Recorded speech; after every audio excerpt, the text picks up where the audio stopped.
There's a belief that philosophy, when properly done, should sound dense, forbidding, a little confusing, as if it might have been awkwardly translated from the German. But at the dawn of the modern age lived a French philosopher who trusted in a very different way of presenting his thoughts, a man who wrote a very slim book, barely 60 pages long, that can deservedly be counted as one of the true masterpieces of philosophy.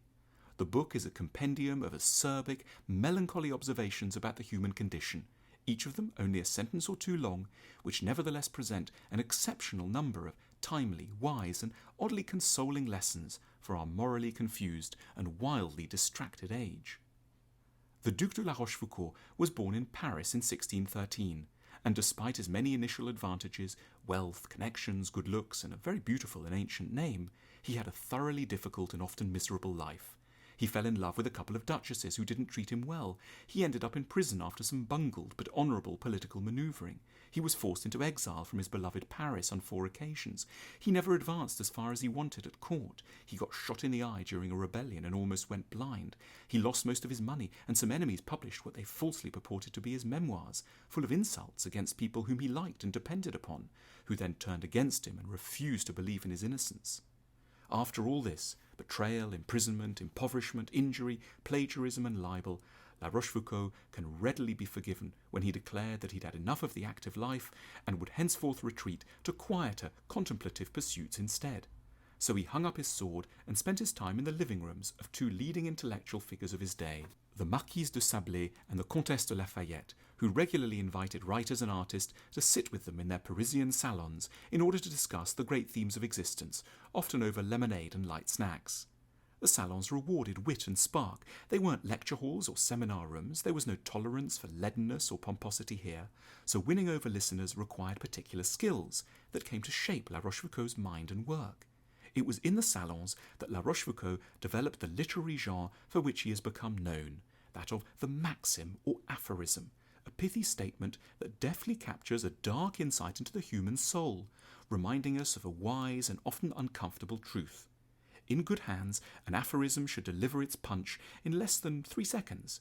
One might be competing with the arrival of an asparagus tart. In the salons, La Rochefoucauld perfected and honed the 504 aphorisms which made his name. He watched how his fellow guests reacted and tweaked his work accordingly.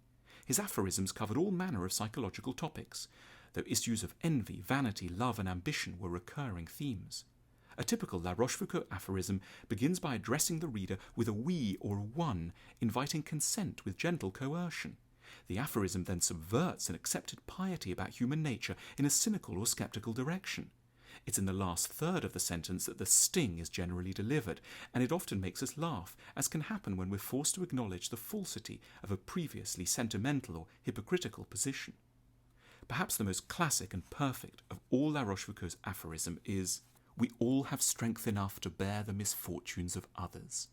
It's closely followed by the equally effective, "There are some people who would never have fallen in love if they hadn't heard there was such a thing," and the no less accomplished, "He that refuses praise the first time it's offered does it because he would like to hear it a second."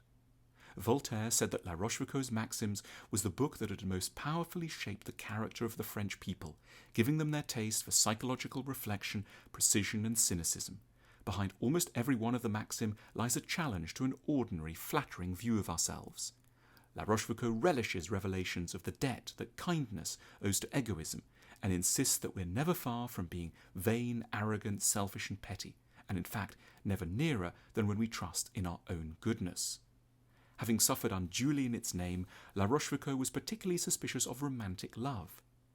The reasons lovers never tire of one another's company is because they never talk of anything but themselves.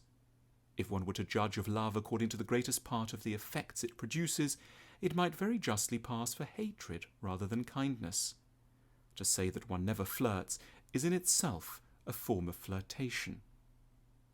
La Rochefoucauld wrote as he did because he wanted his ideas to persuade people whom he knew had little time and wouldn't necessarily be on his side. If most philosophers since have, with the odd exception, felt no need to write with his elegance, wit and concision, it's because they've trusted, wrongly, that so long as one's ideas are important, the style in which one delivers them is of no issue. La Rochefoucauld knew otherwise. Most of us are so distracted, if someone wants to get a point across to us, they must use all the devices of art and writing to seize our attention and burn them into our memories. The history of philosophy would have been so different if its practitioners had all imagined themselves to be writing for an impatient, non-professional audience with meandering minds in the midst of a chatty Parisian salon. But history offers us a new chance. The 140 characters of our own digital salons now offer us a second chance to try to put La Rochefoucauld's genius into action.